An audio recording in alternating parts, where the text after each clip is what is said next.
Praise the Lord. Welcome, welcome, welcome to Also of Manna.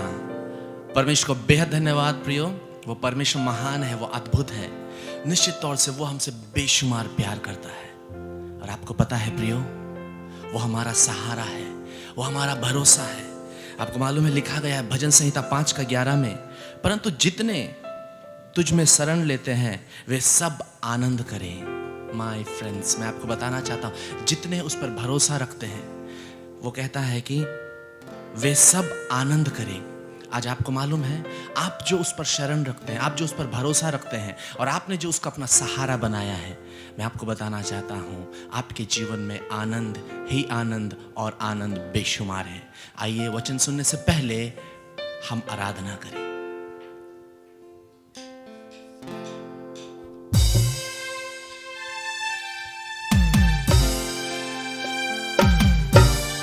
सही में प्रियो, वही हमारा सहारा है, वही हमारा भरोसा है।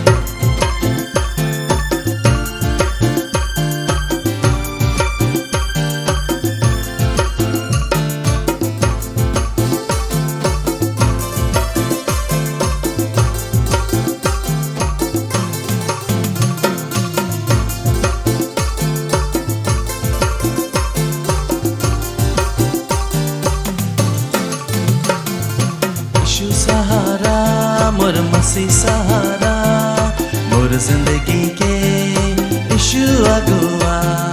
यीशु सहारा, मोर मसीह सहारा, मोर जिंदगी के यीशु अगुआ।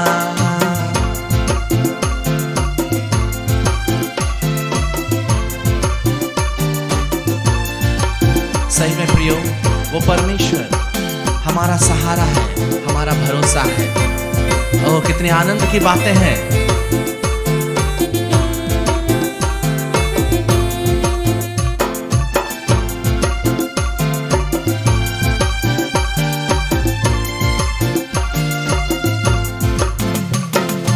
अकाल आवी होले, मरी आवी होले, मोर जिंदगी के यीशु सहारा।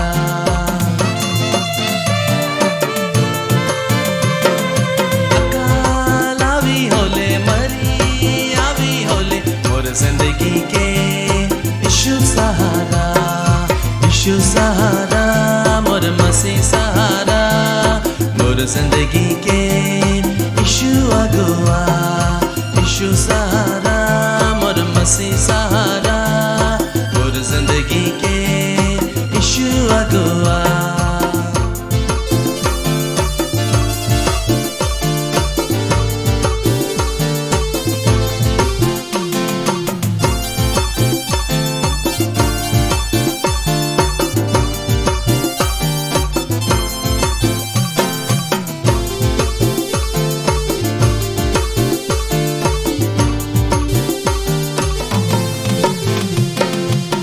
संकट आवी होले, भूख प्यास आवी होले, मोर जिंदगी के यीशु सहारा।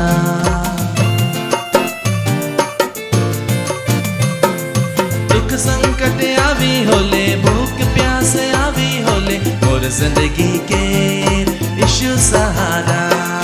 यीशु सहारा, मोर मसीह सहारा, मोर जिंदगी के यीशु अगुआ। यीशु सहारा, मोर मसीह सहारा, मोर जिंदगी के यीशु अगुआ।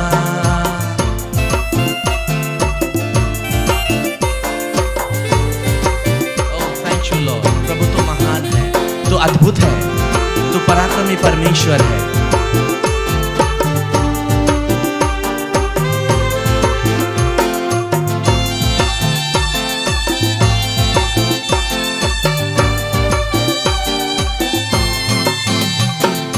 दुख चिंता आवी होले, डर भय सतावी होले, मोर जिंदगी के यीशु सहारा।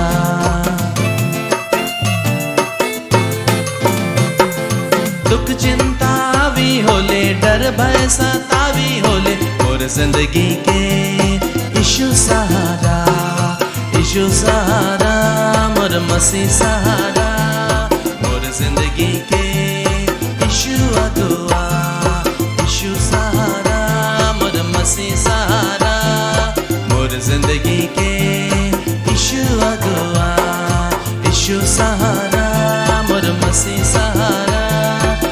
जिंदगी के यीशु अगुआ। ओह थैंक यू, धन्यवाद यीशु। आइए प्रिय, हम सब प्रार्थना करें। प्रभु, हम धन्यवाद देते हैं इस घड़ी समय। निश्चित तौर से इस आराधना के जरिए आपने सबों के हृदय को छुआ है और सबों को अपने उपस्थिति में ले आया है। प्रभु, अभी तेरे दास के मुख से हम जब वचन सुनने जा रहे हैं, oh thank you Lord, you have anointed him. आपने उन्हें अभिषेक किया है तेरे वचन सुनाने के लिए खुदा। इसलिए सर से लेकर पांव तक, ओ प्रभु, तूने उन्हें अभिषेक किया है। तेरे हाथों में उन्हें समर्पित करते हैं। जो भी वचन सुन रहे हैं प्रभु, जितने मेरे प्रिय लोग, सबके जीवन में एक ड्रास्टिक चेंज आने पाया, ऐसा हम दुआ करते हैं। महिमा आदर आपको देते हैं, यीशु के नाम से प्रार्थना मांगते हैं, आमीन। Praise the Lord, hallelujah, welcome to the Odds of Manna। परमेश्वर को बहुत बहुत धन्यवाद देते हैं। पुनः परमेश्वर ने सुंदर मौका दिया कि आज संध्या के समय में परमेश्वर के वचन के साथ में हम लोग सहभागिता रखने पाते हैं। इस चैनल के द्वारा से आपने इस चैनल को प्यार किया है, इसको सपोर्ट किया है, इसके लिए प्रार्थना करते हैं। इसके लिए आप सबों को बहुत बहुत धन्यवाद। जितने लोग आज हो सकता है पहली बार आप जुड़े हैं इस चैनल में, तो जरूर हमारे चैनल को सब्सक्राइब कीजिए और दूसरों को शेयर कीजिए, ताकि आप परमेश्वर के वचन में और बढ़ने पाएंगे, सीखने पाएंगे, समझने पाएंगे। अपने मित्रों को बताइए ताकि वो लोग भी इस चैनल में सहभागिता रखने पाएं और ढेर सारी बातें सीखने पाएं। आइए आज के वचन में जाने से पहले हम लोग छोटी सी दुआ करते हैं। सर्वसामर्थी सेनाओं का यह परमेश्वर पिता, इजराइल का परमेश्वर, दाऊद का परमेश्वर, आपको बहुत बहुत धन्यवाद देते हैं प्रभु जी, आपके महान दया और अनुग्रह के लिए जो आपने हमारे जीवन में किए हैं। आप तक हमें संभाला, इसके लिए धन्यवाद। इस समय प्रभु जी हम तेरे वचनों में से कुछ खास बातों को सीखने के जा रहे हैं, इसलिए प्रभु जी हमें सिखाइए, बताइए, चलाइए, हमें गाइड कीजिए, हमें लीड कीजिए प्रभु परमेश्वर पिता। आपका अनुग्रह रूपी हाथ प्रभु जी हमारे के ऊपर में अधिकाई से रहने पाए प्रभु जी। हमसे बात कीजिए lord, we are waiting for you master. धन्यवाद देते हैं। मैं अपने आप को तेरे हाथ में समर्पित करता हूं, मेरे मुख से होकर बोलिए प्रभु। यीशु मसीह के सामर्थ्य और मधुर नाम मांगते हैं, सुनिए और दया से स्वर्गराज्य में ग्रहण कीजिए, आमीन, हालेलुया। सो आज जिस विषय में मैं बात करने जा रहा हूं वो टॉपिक है principle of watching and learning, यानी वो नियम जिसमें हम लोग देखते हैं और सीखते हैं। देखने और सीखने का नियम, क्या ये एक प्रिंसिपल है, क्या एक नियम है परमेश्वर ने ठहराया है इस धरती में? तो अगर आप बारीकी से परमेश्वर के वचन को देखेंगे, अध्ययन करेंगे, तो सचमुच में देखने और सीखने का एक नियम को परमेश्वर इस धरती में ठहराया है। और इस नियम को बहुत सारे लोग नहीं जानते हैं, या तो इसको इतना गहराईता से इस नियम के पीछे में अपना दिल नहीं लगाते हैं, या तो इस नियम को अप्लाई नहीं करते हैं, इस्तेमाल नहीं करते अपने जीवन में। और इस नियम को वायलेट करना, या तो अपने जीवन में नहीं अपनाना, या तो इसको इस नियम को हल्का जानना बहुत बड़ा नुकसानदायक हमारे जीवन में हो सकता है, बहुत बड़ा नुकसान हो सकता है। हालेलुया। एक वचन मैं आप लोगों को बीच में पढ़ना चाहता हूं। पहला कुरिन्थियों उसका 9 उसका 24 यूं कहता है, क्या तुम नहीं जानते कि दौड़ में तो दौड़ते सभी हैं, परंतु इनाम एक ही ले जाता है। तुम वैसा ही दौड़ो कि जीतो। मेरे प्यारे भाई और बहनों, हम लोग इस जीवन में, इस धरती में एक दौड़ में शामिल हुए हैं और परमेश्वर चाहता है कि हम लोग जीतें। लेकिन ये जो वचन को लाकर इस प्रकार से बात को दर्शाया है कि बहुत लोग दौड़ते हैं लेकिन इनाम एक ले जाता है। तुम ऐसे दौड़ो कि जीतो। तो जीतने वाला जो दौड़ होता है उसमें कई नियम ठहराए गए हैं। जब हम लोग ट्रैक में दौड़ते हैं और हम लोग आगे पहुंचते हैं, तभी हम लोग जीतते हैं। अगर हम लोग आगे पहुंच जाएंगे, स्पीड रहेगा हमारा, लेकिन ट्रैक के बाहर चले जाएंगे तो हम लोग डिस्क्वालीफाई हो सकते हैं। तो इसीलिए दौड़ में बहुत प्रकार के नियम हैं। उसके नीचे आप पढ़ेंगे तो वहां पर आप लोग देखने पाएंगे कि कुश्ती है, कुश्ती में भी नियम है। तो ये सब दौड़ने के लिए, दौड़ में जाते हैं, कुश्ती में जब जाते हैं तो एक ट्रेनर का आवश्यकता होता है। वो ट्रेन करता है, उसको देखते हैं, सीखते हैं। मेरे प्यारे भाई बहनों, अगर आप अपने जीवन में आगे बढ़ना चाहते हैं, फलदायी होना चाहते हैं, तो परमेश्वर एक नियम को ठहराया है जिसमें एक चीज को देखते हैं और सीखते हैं, देखते हैं और सीखते हैं। आज इसी नियम को हम लोग थोड़ा सा अध्ययन करने को जा रहे हैं। पहली बात मैं बताना चाहता हूं कि परमेश्वर ने हम सबों को चुना है फलदायी होने के लिए, फ्रूटफुल होने के लिए, और परमेश्वर ने हमको आशीष भी किया। तो आशीष परमेश्वर किया है मनुष्य को, लेकिन फ्रूटफुल होने के लिए, फलदायी होने के लिए हम लोग एक नियम के अंतर्गत में आते हैं। जैसे कि परमेश्वर ने हर पेड़ को फलदायी होने के लिए कहा है, लेकिन ये पेड़ कैसे किस क्रम में बढ़ता है? पेड़ में फल आते हैं, फल में बीज होते हैं, इस बीज को फिर से गाड़ा जाता है, उसको पानी और धूप चाहिए, और उसके बाद में पानी और धूप चाहिए, और बीज बोने वाला जो सिस्टम रहता है उसके कारण से क्या होता है, वहां पर पेड़ निकल कर आता है, और इसी क्रम से चीज आगे बढ़ता है। उसी तरह से हमारे जीवन में भी परमेश्वर हम लोगों को इस धरती में रोपा है एक पेड़ के समान, और चाहता है कि हम लोग फलदायी। तो हम लोग फलदायी कैसे होंगे? एक नियम है जिसमें देखेंगे और सीखेंगे। इस नियम के तहत हम लोग फलदायी हो सकते हैं। इन तमाम बातों को देखने जा रहे हैं। आइए हम लोग इस वचन को पहले पढ़ते हैं। उत्पत्ति उसका 1:28 क्या लिखता है? और परमेश्वर ने उनको आशीष दी, और परमेश्वर ने उनको आशीष दी। ये आदम और हवा के विषय में कह रहा है। और उनसे कहा, फूलो फलो और पृथ्वी में भर जाओ, फूलो फलो और पृथ्वी में भर जाओ, और उसको अपने वश में कर लो, अपने वश में कर लो, और समुद्र की मछलियों तथा आकाश के पक्षियों और पृथ्वी पर रेंगने वाले सब जंतुओं पर अधिकार रखो। परमेश्वर एक अधिकारी का जीवन देने के लिए मनुष्य को बनाया, इस धरती में उसको रोपा। और यहाँ पर जो हम लोग देखते हैं फूलो फलो और पृथ्वी में भर जाओ, तो हम लोग ये सोचते हैं जो वचन है फूलो फलो और पृथ्वी में भर जाओ, अंग्रेजी में लिखा बी फ्रूटफुल लिखा हुआ है, फलदायी हो जाओ। हम आशीष किए हैं, तुम्हारे अंदर में फल है, उसको बाहर निकालो, फलदायी हो जाओ, फलदायी हो जाओ। इसका मतलब एग्जैक्ट ये नहीं मतलब है फूलो फल और बढ़ जाओ कि बच्चा पैदा करो और पृथ्वी में फैल जाओ। ओके, वो है, लेकिन बच्चा अगर पैदा करते जा रहे हैं और प्रजनन होते ही जा रहा है, लेकिन क्वालिटी नहीं है, एक फलदायी जीवन नहीं है, तो उसको फ्रूटफुल नहीं बोलते हैं। एक फलदायी जीवन जिससे कि परमेश्वर का महिमा हो, एक ऐसा जीवन जिससे कि परमेश्वर का महिमा हो और जिससे कि लोग देखें और सीखें, ये ट्रांसफर होते जाए जनरेशन टू जनरेशन। इस प्रकार का जीवन को परमेश्वर एक्चुअली देना चाहता है हमारे जीवन में। आइए और एक वचन को देखते हैं, यूहन्ना 15:16। यहाँ पर क्या कहता है? तुमने मुझे नहीं चुना, परंतु मैंने तुम्हें चुना है। तुमने मुझे नहीं चुना, परंतु मैंने तुम्हें चुना है, और तुम्हें नियुक्त किया, और तुम्हें नियुक्त किया है कि तुम जाकर फल लाओ, और तुम जाकर फल लाओ। जिस चीज के लिए चुना हूं, जिस चीज के लिए तुमको बनाया हूं, वो फल तुम्हारे जीवन में दिखाई दे। और वो फल क्या होना चाहिए? बोला लिखा हुआ है, और तुम्हारा फल बना रहे, तुम्हारा फल बना रहे, मतलब लास्ट तक, आखिरी सांस लेने तक तुम्हारा जीवन में तुमने जो किया है वो उसका वेटेज रहे, वो फलवंतता रहे, वो लास्ट में डेटोरिएट नहीं होना चाहिए, वो डाउनफॉल नहीं होना चाहिए, तुम्हारा फल बना रहे। ये परमेश्वर का मानसा है। ओके, आगे फिर क्या कहता है? कि तुम मेरे नाम से जो कुछ पिता से मांगो वह तुम्हें दे। हाँ, जब इस प्रकार का रिजल्ट लाते हैं तो प्रार्थना भी इफेक्टिव होता है। और जब हम लोग फल लाते हैं हम लोग, तो परमेश्वर बहुत प्रसन्न होता है, खुश होता है कि जिस मकसद से मैंने इसको भेजा था वो दिखाई दे रहा है। जब दिखाई देगा तो उस समय जब हम लोग प्रार्थना में हम मांगते हैं कुछ, तो परमेश्वर निश्चय इसको करता है। क्यों? क्योंकि फलदायी हो रहा है। वो नहीं चाहता है कि फलदायी पेड़ नष्ट हो जाए, इसीलिए इसका जुगाड़ भी प्रभु बैठाता है, उसके प्रार्थना को सुनता है, उसका प्रार्थना सुना जाता है। Praise God. आके यहाँ पर लिखा है, और मेरे नाम से जो कुछ तुम पिता से मांगो वह तुम्हें दे। आमेन, प्रेज द लॉर्ड, हालेलुया। सो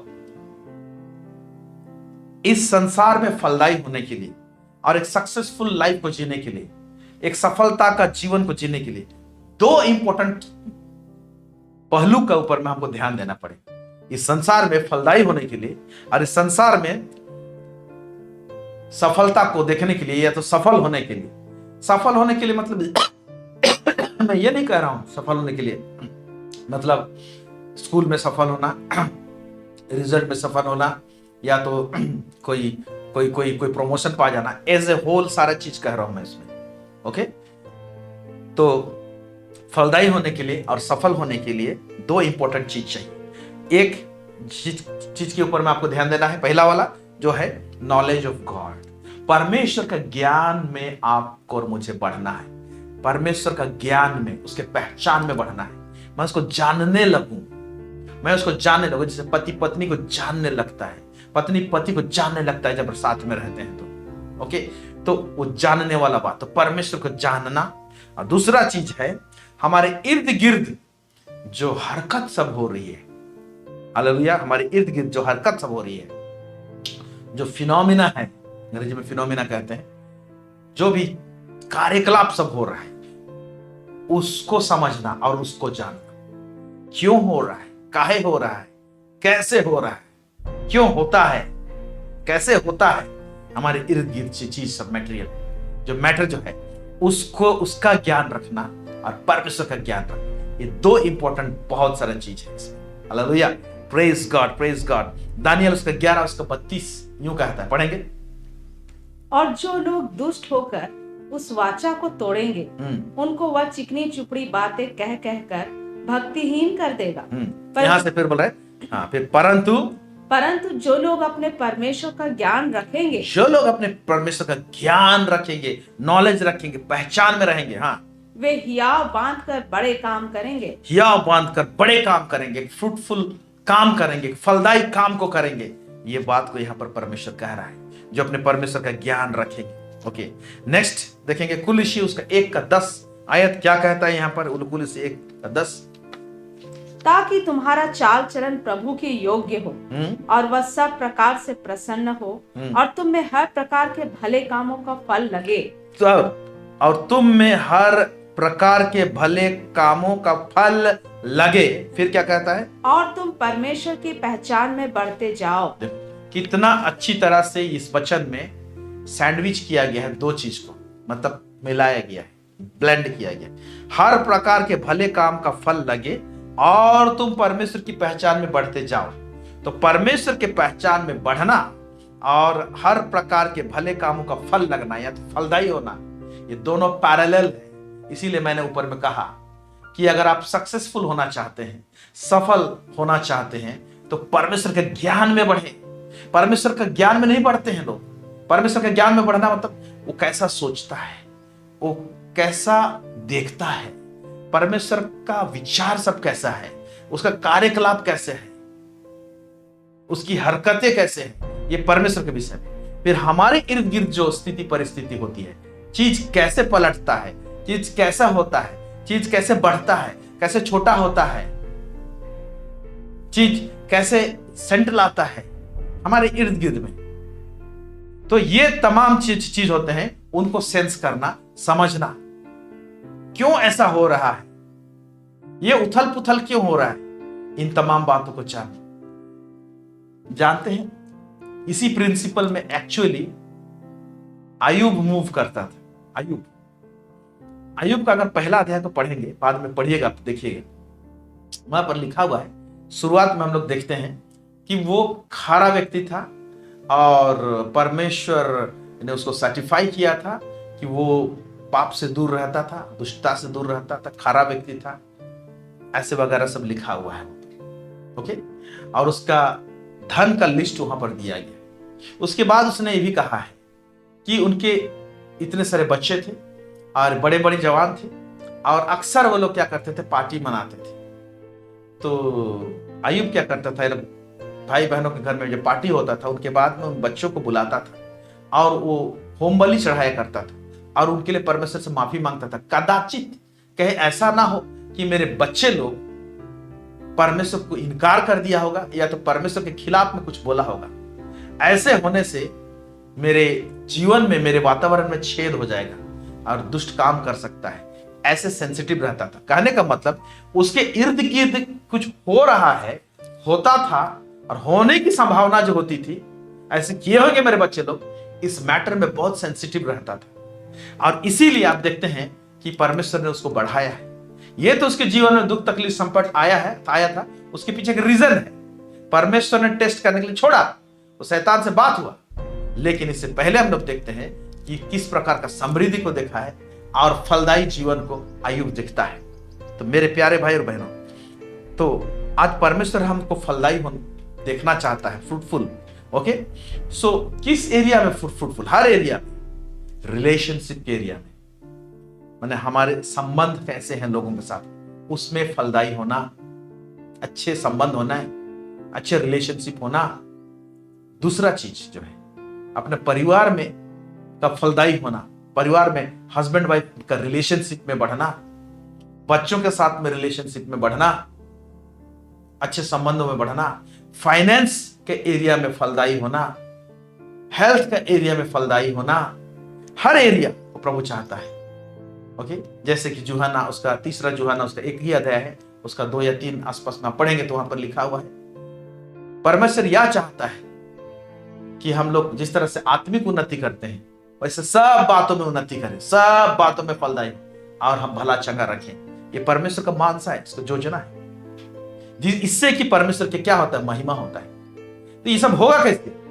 महज हम जो उद्धार पा गए, प्रभु के राज में आ गए तो ऑटोमेटिक नहीं होगा।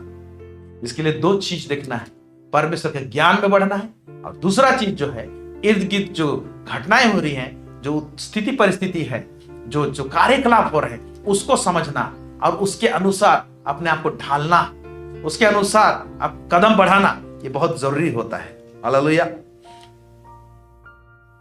बहुत सारे लोग फलदायी होने नहीं पाते हैं और एक सफलता का जीवन को जीने नहीं पाते हैं, क्योंकि क्या करते हैं, इस नियम को देखना और सीखने वाला जो नियम है, इसको परमेश्वर जो इस धरती में ठहराया है, इसका मान्यता ही नहीं है उनके जीवन में। इनका क्या बोलेंगे, इसका वेटेज ही नहीं है, इसके ऊपर में ध्यान ही नहीं है, इसीलिए बढ़ने नहीं पाते। ओके, सो आइए हम लोग कुछ बातों को हम लोग देखेंगे। मत्ती 11 उसका 28 से 30 देखिए यहाँ पर क्या कहता है।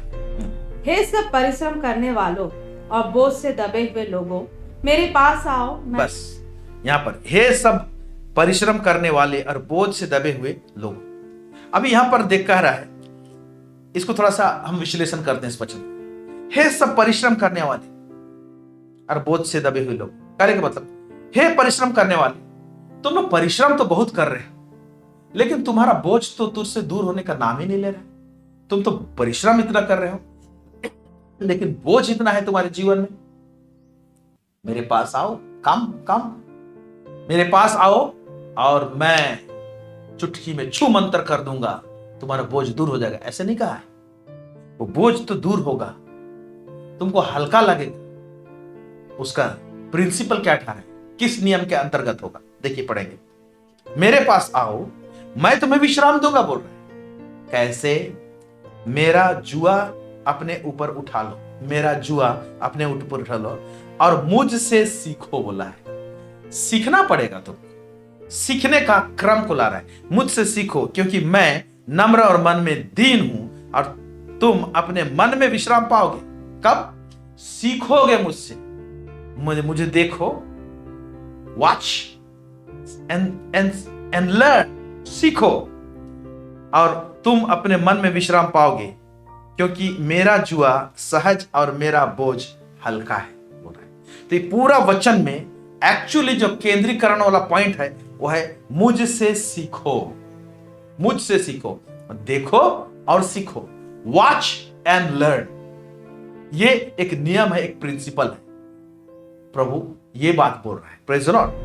अब यीशु मसीह तो उस दिन था फिजिकली, तो उस समय लोग देख सकते थे। तो आज यीशु मसीह अगर तो फिजिकली नहीं है, आत्मा के रूप में है, हम लोग को दिखाई नहीं देता है।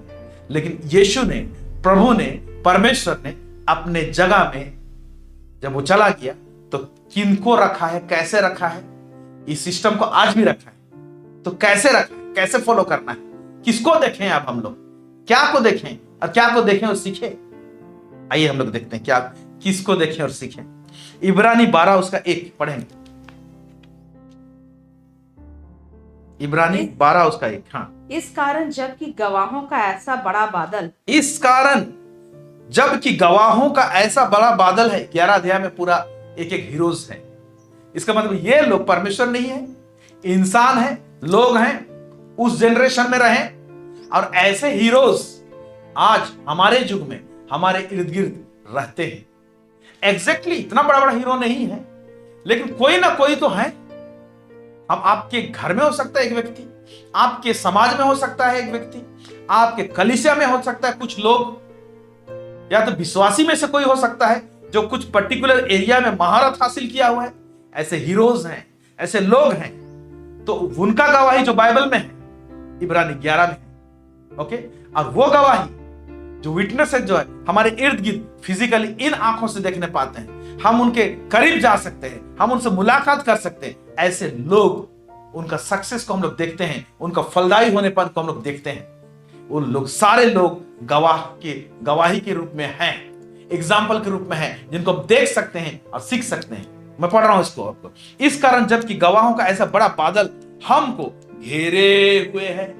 देखिए, नजरें दौड़ा के देखिए कौन लोग आपको घेर के रखे हैं, जिन्होंने सक्सेस पाया है, जिन्होंने प्रिंसिपल को फॉलो किया है, जो प्रभु के साथ चलते हैं, जिन्होंने अपने जीवन में ऐसे ऐसे निर्णय लिए हैं, डिसीजंस लिए हैं, और हम लोग देखने पाते हैं कि एक उम्दा जीवन जी रहे हैं, एक फलदायी जीवन जी रहे हैं, एक ऐसा जीवन जिसमें सुगंध है।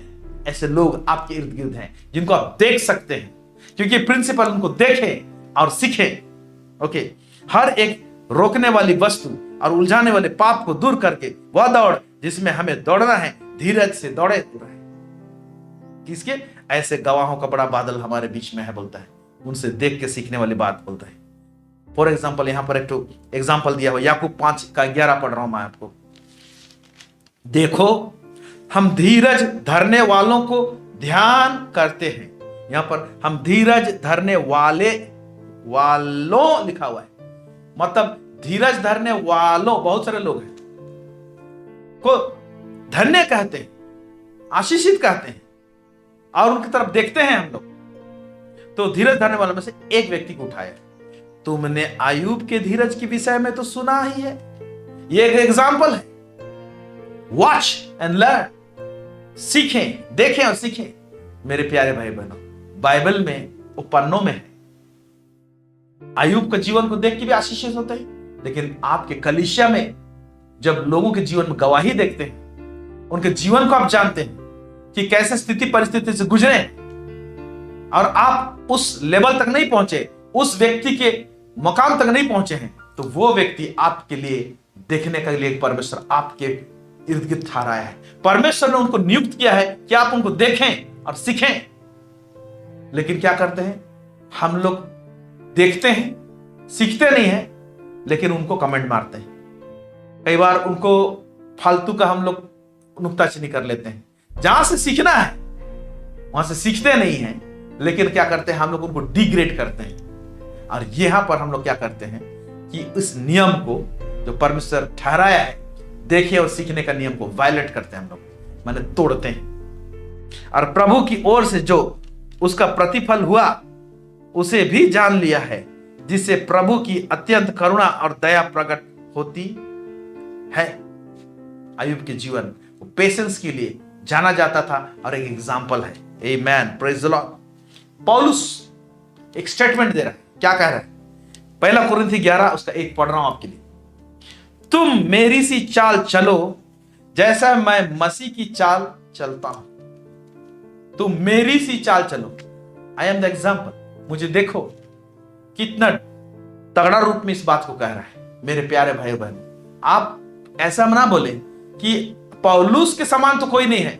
हाँ, पौलुस के समान नहीं है, नहीं दिखाई देता, बहुत रेयरली दिखाई देता है, लेकिन कुछ लोग तो हमसे आगे दौड़ में आगे भाग चुके हैं।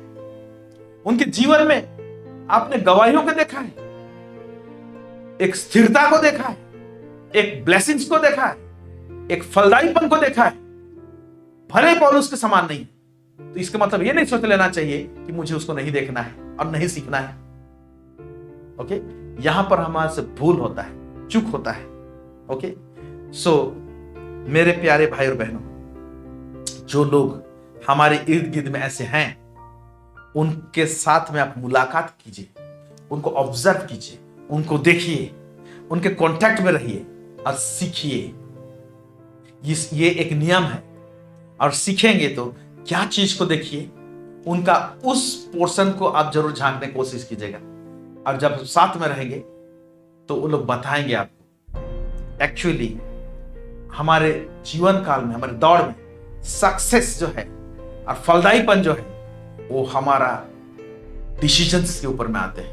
तो ऐसे लोग जो हम लोग हमसे आगे बढ़े हुए, देखिए राइट टाइम में वो लोग कैसे कैसे डिसीजन सब लिए हैं, निर्णय सब लिए हैं, ठोस निर्णय लिए हैं। कुछ कुछ स्थिति परिस्थिति में किस प्रकार से वो लोग निर्णय सब लेते थे और कैसे डिसीजंस लिए।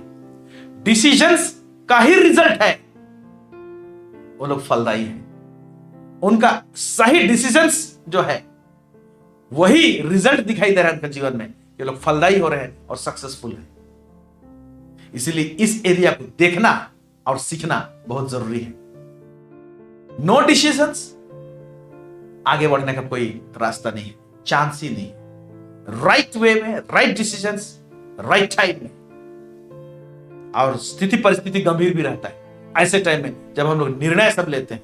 ओ गॉड, हालेलुया, आपके लिए दरवाजा खोल देंगे, वो कहीं एक नया लेवल में पहुंचा देंगे।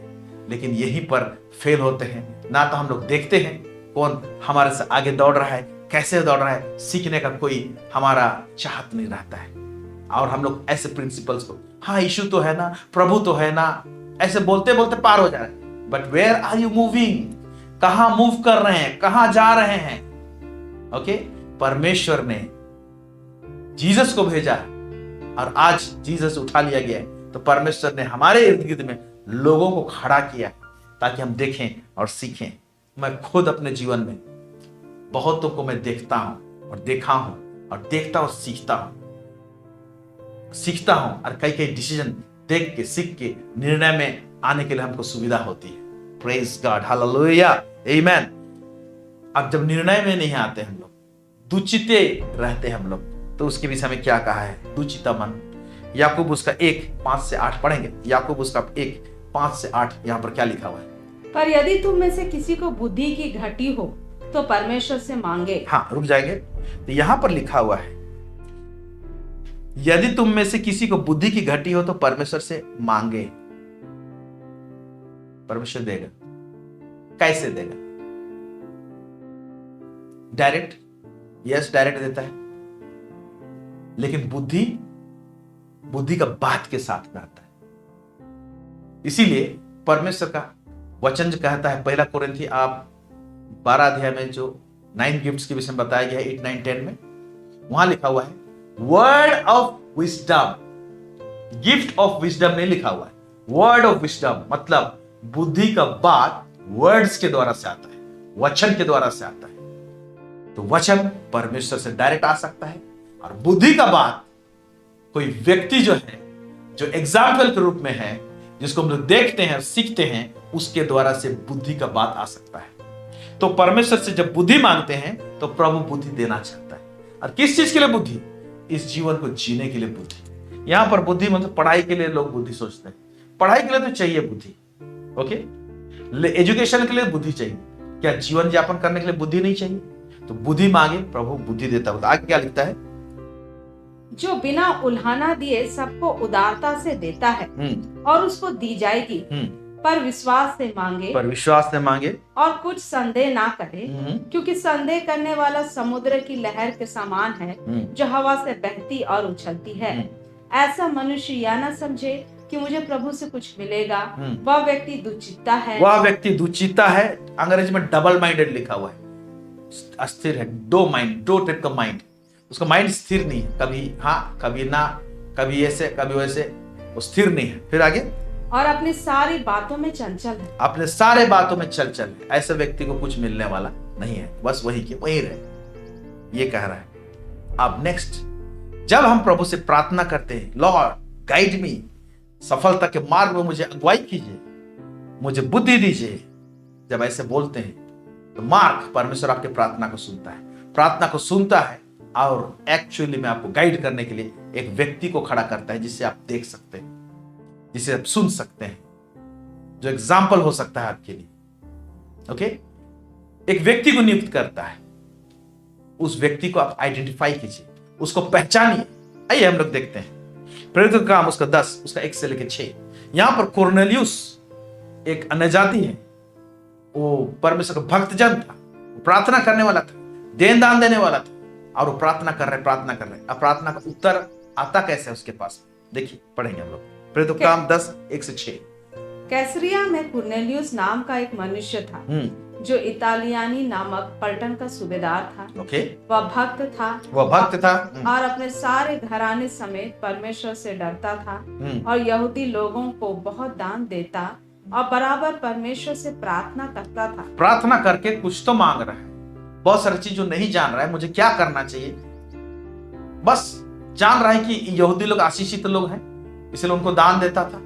और लोग जो परमेश्वर को आराधना करते थे, ये आराधना करता था, बट उसमें खालीपन लग रहा है कि मुझे कुछ सिखाने वाला हो जाना चाहिए, कोई बताने वाला होना चाहिए, गाइड करने वाला चाहिए, बोल के प्रार्थना कर रहा था। तब क्या होता है देखिए, उसने दिन के तीसरे पहर के निकट दर्शन में स्पष्ट रूप से देखा कि परमेश्वर का एक स्वर्गदूत उसके पास भीतर आकर कहता है। एक स्वर्गदूत आया है साक्षात उसके सामने, भीतर आके स्वर्गदूत बात कर रहा है। फिर आगे, हे कुरनेलियुस, उसने उसे ध्यान से देखा और डर कर कहा, हे प्रभु क्या है?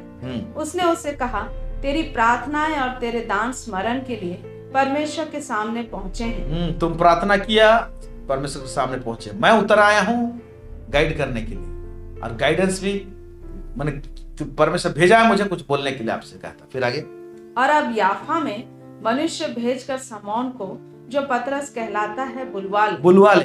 अंग्रेजी में एक शब्द जोड़ा हुआ है, इसमें नहीं लिखा हुआ है। याफा में भेज बोल रहा है, एक व्यक्ति जो शमौन कहलाता है, पतरस कहलाता है, उसे बुला ले, वो तुमको बताएगा नेक्स्ट क्या करना है। स्वर्गदूत नहीं बता सकता था क्या नेक्स्ट करना है, परमेश्वर से उतरा है वही बता देता, स्वर्गदूत ही स्वर्ग से आया है। बट परमेश्वर ऐसा नहीं करता, परमेश्वर नियुक्त करता है, और नियुक्त करके रखा है। कितने लोगों को एक सिंपल एग्जाम्पल है कि आप जाएं, मुलाकात करें, पूछें, या तो देखें और सीखें कि ये लोग निर्णय कैसे लेते हैं, ये लोग कदम कैसे बढ़ाते हैं, ये लोग आगे कैसे बढ़ते हैं, उनके कार्यकलाप से आपको पता चलेगा। आप बैठेंगे, फेलोशिप रखेंगे तो आपको समझ में आएगा। अब यहां पर बोलता है कि उसको बुला ले सिमोन को, वो तुमको बताएगा कि नेक्स्ट करना क्या है। ओके, फिर आगे पढ़ेंगे। वह समौन चमड़े का धंधा करने वाले के यहाँ अतिथि है, जिसका घर समुद्र के किनारे है। जब बस तो यहाँ पर हम लोग देखते हैं, जब प्रार्थना करता है उसका उत्तर आता है। उत्तर में स्वर्ग से सारा आंसर नहीं आता है, एक व्यक्ति को ठहराया जाता है जो उसको आगे गाइड करे। मेरे प्यारे भाई बहनों, आप जब प्रार्थना करेंगे, आपका गाइडेंस सफलता की ओर बढ़ने का, आपका सीढ़ी एग्जाम्पल के रूप में आप ही के इर्द गिर्द में रहेंगे। लोगों को प्रभु दिखाएगा, या तो लोग संपर्क में आते हैं। आप चेक कीजिए, आइडेंटिफाई कीजिए, पहचानिए कौन लोग हैं। एक से ज्यादा हो सकते हैं, दो से ज्यादा हो सकते हैं। अब देखिए कि परमेश्वर ने उनको कहां उठाया है, और उनके पास में आपका भी उठने का सीढ़ी उनके पास में होगा। वो बुद्धि की बातें होंगी। देखें और सीखें, सुने और सीखें। Hallelujah, praise the Lord. प्रभु दिखा के सिखाता है। अब देखिए ना, सिंपल सा बात है। नीति वचन 6:6 क्या लिख रहा है, और मैं कहता हूं ये नीति वचन 6:6 जो है ना, एक बड़ा प्रोफेटिक वर्ड है। पहले सुन लीजिए क्या लिखता है। हे आलसी, चींटियों के पास जा। क्या बोलता है? जा चींटियों के पास, देख के सीख। क्या बोलता है? उनके काम पर ध्यान दे, हाँ, और बुद्धिमान हो। बुद्धि सीखने के लिए चींटी के पास जा। अब इस जगह में प्रभु चींटी किसको रखा है? नीति वचन 6:6। 6 जो अंक है, 2 6 लगा, डबल, सच कहता हूं। 6 जो अंक है वो मनुष्य का अंक है। ओके, तो आपको बुद्धि की बातें सिखाने के लिए कुछ एग्जाम्पल्स हैं। दूसरा व्यक्ति रहेगा आपके सामने। आप देखेंगे कि उस एरिया में, कोई पर्टिकुलर एरिया में महारत हासिल किया हुआ है, या बढ़ते जा रहे हैं, ग्राफ बढ़ रहा है उसका, उसके पास भेद है, सीक्रेट है, एग्जाम्पल्स है। ओके, देखें और सीखें, ये प्रिंसिपल है। Praise God. तो प्रभु दिखाता है और सिखाता है। जब चींटी को देख के सीख सकते हैं, तो दूसरा और एक व्यक्ति जो प्रभु में बढ़ रहा है, प्रभु की संगति में बढ़ रहा है, प्रभु का फेवर उसके ऊपर में है, उसका ग्रेस, उसका अनुग्रह उसके ऊपर में है, जो बढ़ रहा है, क्या वो व्यक्ति आपके लिए उदाहरण का कारण नहीं हो सकता है? मेरे लिए कितने सारे लोग उदाहरण के कारण, और मैं बहुत कुछ सीखा हूं, और आज जो भी आगे बढ़ा हूं उसमें उनका योगदान है, उनका एग्जाम्पल है, उनका भागीदारी है मेरे जीवन में। Praise God, hallelujah. अभी देखिए यिर्मयाह उसका 18 उसका 1 से 6। अब यिर्मयाह छोटा मोटा भविष्यवक्ता नहीं है, एक ऐसा व्यक्ति है जो आत्मा में मूव करता था। यिर्मयाह एक ऐसा भविष्यवक्ता है जो बहुत डेयरिंग था। यिर्मयाह एक ऐसा व्यक्ति है जो रोने वाला प्रॉफिट कहलाता है। यिर्मयाह एक ऐसा भविष्यवक्ता है जो ओपन विजन देखने वाला व्यक्ति है। लेकिन इस यिर्मयाह को परमेश्वर बोल कैसे रहा है, देखिए क्या बोल रहा है। 18 यिर्मयाह 18 उसका 1 से लेकर 6 क्या लिखता है? यहोवा की ओर से यह वचन यिर्मयाह के पास पहुंचा। यिर्मयाह की ओर से परमेश्वर का वचन यहोवा के पास में पहुंचा, लिखा हुआ है। हाँ, उठ और कुम्हार के घर जा, और वहां मैं तुझे अपने वचन सुनाऊंगा। एक मिनट, उठ और कुम्हार के घर जा, वहां मैं तुम्हें अपना वचन सुनाऊंगा। कहने का मतलब है कुम्हार के पास जा, कुम्हार को काम करते हुए देख, और जब कुछ देखेगा वो एग्जाम्पल है, और वहां मैं कुछ तेरे को सिखाऊंगा। वाह, यिर्मयाह को बोलना चाहिए कि परमेश्वर आप बात तो कर ही रहे हैं, तो यही बता दीजिए ना मेरे प्रेयर रूम में, वहां कुम्हार के घर में क्यों जाओ। परमेश्वर ने एक नियम ही ठहराया है, दिखाने का और दिखा के सिखाने का। वही मैं बताना चाह रहा हूं। आपके इर्द गिर्द में ही है आपके टीचर्स लोग, आपके शिक्षक लोग, वो लोग आगे बढ़े हैं तो क्यों बढ़े हैं, उनका परिवार उन्नति कर रहा है तो क्यों उन्नति कर रहा है। बहुत सारे बातें हैं। आप, हो सकता है आपके परिवार से मैं सीख सकता हूं, मेरे परिवार से आप सीख सकते हैं, आपके जीवन से मैं सीख सकता हूं। इसीलिए तो सहभागिता को परमेश्वर ने मान्यता दिया है, कलीसियाई सहभागिता, ताकि हम एक दूसरे को सीखें, देख के सीखें और सिखाएं। Praise God. तो वहां जा, मैं दिखाऊंगा और तुझसे बातें करूंगा, कहता है। नीचे क्या लिखता है? इसलिए मैं कुम्हार के घर गया और क्या देखा कि वह चाक पर कुछ बना रहा। मैं देखा कि चाक में कुछ बना रहा है, उसको दिखा कि परमेश्वर बात करना चाहता है। हाँ, ठीक। जो मिट्टी का बर्तन वह बना रहा था वह बिगड़ गया। हाँ। तब उसने उसी का दूसरा बर्तन अपनी समझ के अनुसार बना दिया। हाँ, अभी देखिए हमारे पास में भी कुछ लोग ऐसे एग्जाम्पल हैं, बन रहे थे फिर बिगड़ गए थे, फिर परमेश्वर ने उनको बनाया। ऐसे उदाहरण है हमारे पास। उनका ग्राफ नीचे चला गया था, नीचे से फिर ऊपर आए और आज स्थिर हैं, वो लोग आज स्टेबल हैं। ये लोग इस पात्र के समान है जो यहाँ पर हम लोग उदाहरण देखते हैं। तो वो लोग उदाहरण है हमारे लिए, ताकि हम लोग एक आशा के साथ जिए। अगर हम गिर गए हैं तो निराशा लग रहा है, तो उनके समान हम भी उठ सकते हैं। लेकिन जानना क्या पड़ेगा, वो लोग उठे तो क्यों उठे, क्या निर्णय लिया, क्या डिसीजन लिया उन्होंने, ये बहुत इंपॉर्टेंट है। इसको देखना है, समझना है, बातें करना है, सीखना है, जानना है। आगे बढ़ेंगे। तब यहोवा का यह वचन मेरे पास पहुंचा, हे इज़राइल के घराने, यहोवा की यह वाणी है कि इस कुम्हार के समान तुम्हारे साथ क्या मैं भी काम नहीं कर सकता। देख, जैसे मिट्टी कुम्हार के हाथ में रहती है, वैसे ही हे इज़राइल के घराने तुम भी मेरे हाथ में हो। तो कुम्हार के घर में लेके, बता के, एग्जाम्पल दे के, फिर यिर्मयाह से बातें करता है। हमको भी एग्जाम्पल दिखाता है और हमसे बातें करता है। देखें और सीखें। Praise God, hallelujah. एलीशा के साथ में क्या होता है? एलिया का जो टहलवैया था, सेवक था, एलीशा उसका नाम था। और एलिया का टाइम आ गया, परमेश्वर उसको उठा लिया जाने वाला है बवंडर में होके। और कोई प्रोफेट्स लोग जो माइनर प्रोफेट्स थे, या तो बोल सकते चेले लोग थे, वो लोग एलिया के पीछे नहीं भाग रहे, एलीशा भाग रहा है 2 गुना अभिषेक प्राप्त करने के लिए। जब गिलगाल को चला जाता है तो वहां जाता है एलिया जब गिलगाल को जाता है, फिर यरीहो को जाता है, और कहां जाता है 2-3 जगह में, तो वहां पर चला जाता है और बोलता मैं नहीं छोड़ूंगा, मैं तेरे साथ में जाऊंगा। और हम लोग लास्ट देखते हैं कि जर्दन नदी के पास खड़े होते हैं लोग, और एलिया और एलीशा है। एलिया उठाता है अपना चादर और उस जर्दन नदी में दे मारता है, जर्दन नदी 2 भाग हो जाता है, दोनों वहां पर आगे बढ़ते हैं और आगे चले जाते हैं। फिर एलिया पूछता है एलीशा को कि मांग, तुमको क्या मांगना है कि मैं तेरे लिए करूं? तो बोलता है मैं तेरे ऊपर में जो आत्मा है उसका 2 गुना मुझे चाहिए। तो बोलता है तुमने बड़ा कठिन बात मांगा है, फिर भी जब मैं उठा लिया जाऊंगा और तुम मुझे देखने पाएगा तो निश्चय तुम्हारे साथ ऐसे होगा। तो दोनों आगे बढ़ते जाते हैं और क्या होता है कि परमेश्वर अपने आप को प्रकट करता है रथ में होकर, या एक रथ भेजता है अग्नि में रथ, और क्या करता है उस बवंडर में होके उस रथ किसको, एलिया को उठा ले जाता है, और एलिया का चद्दर नीचे गिरता है। एलिया का चद्दर नीचे गिरता है। ओके, अब चद्दर जब नीचे गिरता है तो एलीशा इसको उठाता है और जो वाकया हुआ है उसमें किस तरह से हुआ है देखिए, पढ़ेंगे। और उसे एलीशा देखता और पुकारता रहा, हाय मेरे पिता, हाय मेरे पिता, हाय इज़राइल के रथ और सवारों। जब वह उसको फिर देखना पड़ा, तब उसने अपने वस्त्र पकड़े और फाड़ कर 2 भाग कर दिए। फिर उसने एलिया की चादर उठाई, हाँ, जो उस पर से गिरी थी, और वह लौट गया और यरदन के तट पर खड़ा हुआ। अब यरदन के तट पर खड़ा हो गया, और यरदन तो अभी तो भरा हुआ है पानी, क्रॉस करने के बाद तो पानी फिर से आ गया था, अब मैं क्या करूं? तो वो जो देखा था वही किया। जिस चादर से एलिया मारा था जैसे, वैसे ही उसने ये भी दे मारा, कुछ बोल के दे मारा। पढ़ेंगे। तब उसने एलिया की वह चद्दर जो उस पर से गिरी थी पकड़कर जल पर मारी और कहा, एलिया का परमेश्वर यहोवा कहाँ है? जब उसने जल पर मारा तब वह इधर उधर दो भाग हो गया और एलिशा पार हो गया। एलिशा उसी मार्ग से पार होने के लिए उसके गुरु को जो करते देखा था एग्जाम्पल के रूप में, वही चीज किया। मैं ये बताना चाहता हूं, इसमें थोड़ा सा डीपर चीज अगर जाओगे तो समझने को है।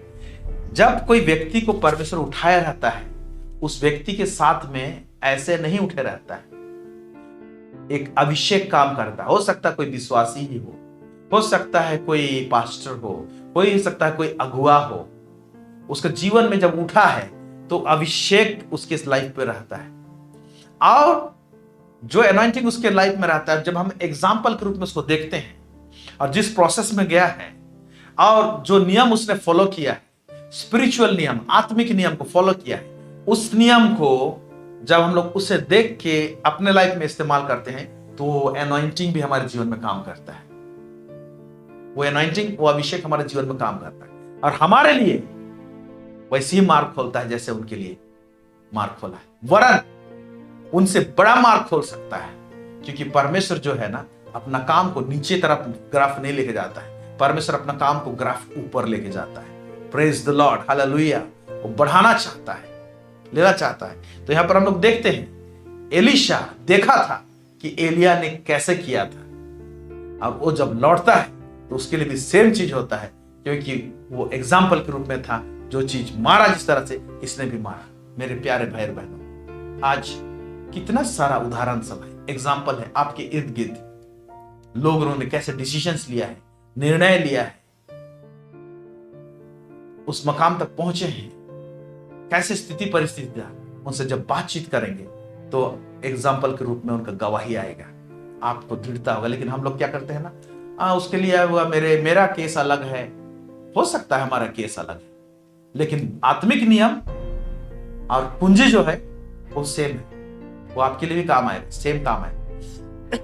Hallelujah, praise God. ओके, ये चीज है कि हम लोगों को देखें कि वो लोग कैसे निर्णय लेते हैं, और दूसरा चीज ये चीज को ऑब्जर्व करें कि वो लोग कैसे सोचते हैं और कैसे वो लोग देखते हैं कोई मैटर को, डिसीजन लेते हैं, निर्णय लेते हैं, वो एक चीज है। और हम लोग उनके जीवन से सीखें, देखें कि वो लोग कोई चीज को किस अंदाज से देखते हैं, देखने का नजरिया क्या है और सोचने का तरीका कैसा है। यह है एक चीज, चाबी, जिसके कारण से वो लोग आगे बढ़े। एक है निर्णय, एक है देखने का उनका तरीका और सोचने का तरीका। ये दो चीज ही उनको उठा के लेके गया है। तो इसको भी एग्जाम्पल के रूप में हम लोग समझने की कोशिश करेंगे। ये लोग सोचते कैसे हैं, इनका सोचने का तरीका कैसे है, देखने का तरीका कैसे है। यीशु मसीह का देखने का तरीका कैसे था, उसी तरह से आज हमारे इर्द गिर्द में लोग हैं जो आगे बढ़ रहे हैं, उनका सोचने और देखने का तरीका कैसा है। वहां से हम लोग चाबी मिल सकता है और हम लोग आगे बढ़ सकते हैं। सीक एंड लर्निंग, हालेलुया, है ना, देखना और सीखना। पढ़ेंगे पहला कुरिन्थी उसका 13 उसका 11 क्या लिखता है। जब मैं बालक था तो मैं बालकों के समान बोलता था। पौलुस कह रहा, मैं भी एक टाइम में बालक था, मैं बालकों के समान बोलता था, बालकों का सा मन था, बालकों का जैसे सोचता था, बालकों की सी समझ थी, बालकों की सी समझ थी। परंतु जब सियाना हो गया तो बालकों की बातें छोड़ दी। हाँ, सियाना हो गया तो इसने भी सीखा, पौलुस ने भी सीखा और ये बालक वाला पोजीशन से ऊपर चला गया। तो मेरा सोच विचार अभी ऐसे नहीं है। उसी तरह से हमारे इर्द गिर्द में लोग हैं, उनका सोच विचार डिफरेंट है। मैं कई बार प्रभु के दास लोगों का मैसेज सुनता हूं और उनका गवाहियों को देखता हूं, सब बोलते हैं ये डिफरेंट सोचते हैं। जो लोग भिन्न है ना, वो लोग अलग ही सोचते हैं, अलग ही तरीके से देखते हैं। एक सिंपल सा उदाहरण आप लोगों को दे रहा हूं। पिछले दिनों में मैं लीडरशिप क्लास ले रहा था और करीब 60-70 लोग बैठे हुए थे और मैंने पूछा लोगों को पूछा, हमारे अगुओं के बीच में मैंने पूछा, मेरे पास 2 टॉपिक है, कौन सा टॉपिक पे आप सुनना चाहते हैं, बताइए। तो मैंने कहा एक कैरेक्टर के विषय में, चरित्र के विषय में, ये एक टॉपिक है मेरे पास में, और दूसरा धन के विषय में। किस टॉपिक में सुनना चाहते हैं? तो 99% बोलेंगे, 99%। हम लोग चरित्र के विषय में सुनना चाहते हैं। तो तुरंत मैंने सवाल पूछा कि धन के विषय में क्यों सुनना नहीं चाहते, वेल्थ के विषय में।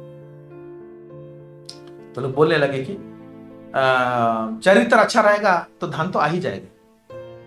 ओके, चरित्र अच्छा रहेगा, परमेश्वर के लिए प्रसन्नता का कारण हो, लेकिन धन का अपना नियम है, संपत्ति का अपना नियम है, उसका कुछ प्रिंसिपल्स है, वो ऐसे नहीं आता है, ऐसे नहीं आएगा। फिर हमने वचन को खोल खोल कर बताया। फिर हमने पूछा कि क्यों आपने ऐसे सोचा, धन के विषय में सोचना नहीं, सुनना का इतना इंटरेस्ट नहीं जगा। तो किसी ने उदाहरण दिया कि लोग ऐसे सोचते हैं कि धन हमारे पास ज्यादा आ जाएगा, यह धन रहेगा तो हम लोग परमेश्वर से दूर चले जाएंगे। तो सोचिए कि कैसा सोच विचार है, चीज को कैसे देखते हैं। तो हमने उदाहरण बताया, अब्राहम बहुत धनी था, परमेश्वर के कितने करीब था, दूर नहीं गया। याकूब बहुत धनी व्यक्ति था, परमेश्वर के करीब हो गया, ऐसा धनी था, परमेश्वर के करीब था। आयुब धनी था, परमेश्वर के करीब था। ऐसे बहुत सारे फैरिज लिस्ट है। तो ये लोग एक्चुअली धन को देखने का नजरिया अलग था, संपत्ति को देखने का नजरिया अलग था, और संपत्ति में भी बढ़े और परमेश्वर के साथ में संबंध में भी बढ़े। हमारा नजरिया कैसे? तो इसीलिए कुछ लोग जो बढ़ते हैं कुछ कुछ एरिया में, फ्लरिश्ड रहते हैं, स्टैब्लिश्ड रहते हैं, स्थिर रहते हैं, पुख्ता रहते हैं, मजबूत रहते हैं, उसके पीछे में एक देखने का नजरिया है, उनका सोचने का तरीका है, ये उनको आगे लेके जाता है। जो व्यक्ति जैसे अपने मन में सोचता है वही है बोलता है, नीति वचन में लिखता है। तो हम लोग कैसे सोचते हैं वही हमको आगे हमको लेके जाएगा। इसलिए डिसीजन मेकिंग, सोचने का और देखने का तरीका, ये 3 इंपॉर्टेंट चीज है, जो चीज की हम लोग दूसरों के जीवन में से देख सकते हैं और सीख सकते हैं, जब वो लोग हमसे जब आगे बढ़े हैं तो, और लोग उदाहरण के रूप में है मेरे प्यारे भाई और बहनों।